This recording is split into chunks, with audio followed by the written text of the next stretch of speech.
bravo, bravo, bravo po sa inyong lahat. Still, Vice deserves this tribute, and it's going to be icing on her cake.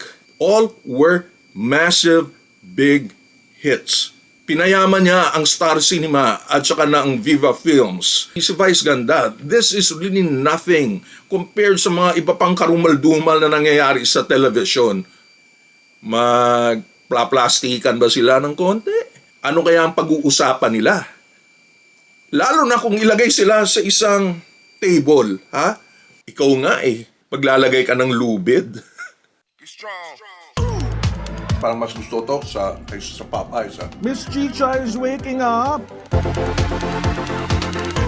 ABS-CBN somehow has maintained that stature. Tinanong ko sa kanya, may multo ba rito? Oy mga Kuyakoy, this is Kuya Mike, ang kuya nyo sa Amerika, and this is for the Kuyakoy List. Alright, so amidst sa mga problema ng icing incident na to, ni Vice Ganda, pinarangalan pa rin siya ng mga kapwa niya artista, such that on September 29th, si Vice will be given a tribute, an award essentially, ng FDCP. Ano bang FDCP nito? Film Development Council of the Philippines. Ang pinaka-head niyan ngayon ay si Tirso Cruz III, si Pip of Gayan Pip. Tribute yata ito sa mga komedyante. Sabi nga ni Jose Javier Reyes, paborito kong actually na script writer. Siya yung gumawa ng script. Pinaka-favorite ko na pelikula na sa Pilipinas, yung Oro Plata Mata. You may need to watch that, Oro Plata Mata. Siya rin yung director ng isa sa paborito kong pelikula, which is light and romantic, which is May Minamahal ni Aiko Melendres and ni Aga Mulak. So that was some 30 years ago. I just researched it. Star Cinema was able to digitalize yung pelikula. And bravo to Star Cinema of ABS-CBN dahil ang ginagawa nila is to digitalize yung mga lumang pelikula ng mga importanteng films, trying to preserve it, and make it like new and beautiful for the new audience, for the new generations to watch it. So, napakalaking endeavor ito. Bravo, bravo, bravo po sa inyong lahat. Any case, Mr. Jose Javier Reyes, sabi nga niya, despite what's going on kay Vice Ganda, still Vice deserves this tribute. And it's going to be icing on her cake. Na, diba? Tongue-in-cheek humor yan, ha? It only gives tribute the body of work na ginawa ni Vice. All were massive, big hits sa takilya. Okay? Pinayaman niya ang Star Cinema at saka na ang Viva Films. Wala pa talagang bagsak, even during and after the pandemic, walang bagsak na pelikula si Vice. In fact, sabi nga ni Vice, ang Metro Manila Film Fest is hinihimok siya lagi to create a movie, to do a movie for the film festival dahil ito yung pumapatok sa takilya. Dahil kung ano yung revenue ng mga pelikula nito na sumali, mapupunta sa MMDA. Parang ganun yata ang mangyayari. At sabi pa nga ni Jose Reyes na this issue is blown out of proportion. Kumbaga, Jose Javier Reyes dinefend si Vice Ganda. This is really nothing compared sa mga iba pang karumal-dumal na nangyayari sa television.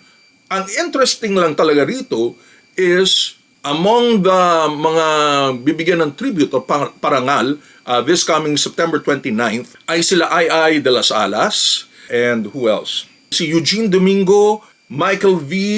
and Tito Vic and Joey. At gagawin yata ito sa Alabang. Siyempre man, kailangan pumunta dyan si Vice. And what would be very interesting is paano na lang kung magkita si Vice and Tito Vic and Joey.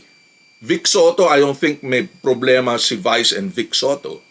Pero with Joey De Leon na constantly pinaparinggan si Vice Ganda even after na si Joey De Leon ay nagbigay ng birthday greeting kay Vice at kinatuwaan naman ni Vice yung pa-birthday greeting na yon doon sa kanilang dating show na Eat Bulaga. Ngayon, kung paano magkikita sila? Baka magdedmahan. Mag-hi hello ba sila ng konti? Magplastikan ba sila ng konti? Ano kaya ang pag-uusapan nila? Lalo na kung ilagay sila sa isang table, ha? What if linagay sila sa isang table, silang lahat ng mga bibigyan ng tribute? Siguro ito magiging conversation ni Bossing Vic at ni Vice. Oh, Meme, kailan naman tayo gagawa ng pelikula pang film fest? I'm sure blockbuster yon pagka dalawa tayo magkasama. Balita ko, hindi ka gagawa ng pelikula this Metro Manila Film Festival. Sabi naman ni Vice, Bossing, ikaw lang naman naantay ko. Pwedeng-pwede naman tayong dalawa talaga. Gagawa tayo ng panibagong record. Ito naman si Joey. Ganito naman siguro ang magiging hirit niya kay Vice. Ikaw kasi, kung ano-ano sinasabi mo at ginagawa mo. Pati ba naman yung icing, ilalagay po sa daliri. Ito naman sabihin naman ni Vice kay Joey. Ikaw nga maglalagay ka ng lubid. Si Vice naman ang humirit kay Tito Soto. Nasaan si Lala? Sana dinala mo si Lala. Baka naman kay Tito Soto manggaling ganito. Mag-apologize ka na lang kasi. Siyempre tatahimik na lang si Vice kung ganun. No apology po. Kailangan abangan natin. I hope Tito Soto goes to that tribute. Will they avoid yung mga pangyayaring ito? About the icing incident? About yung pagkuha ng schedule? Yung pagkuha nung noontime slot ng EAT sa It's Showtime sa Channel 5. Will they even be talking about GMA and Mr. Felipe Gozon? So that will be very interesting. So again, congratulations po sa lahat ng mga awardees, lalo na kay Vice Ganda. It only shows you cannot put Vice Ganda down just like that.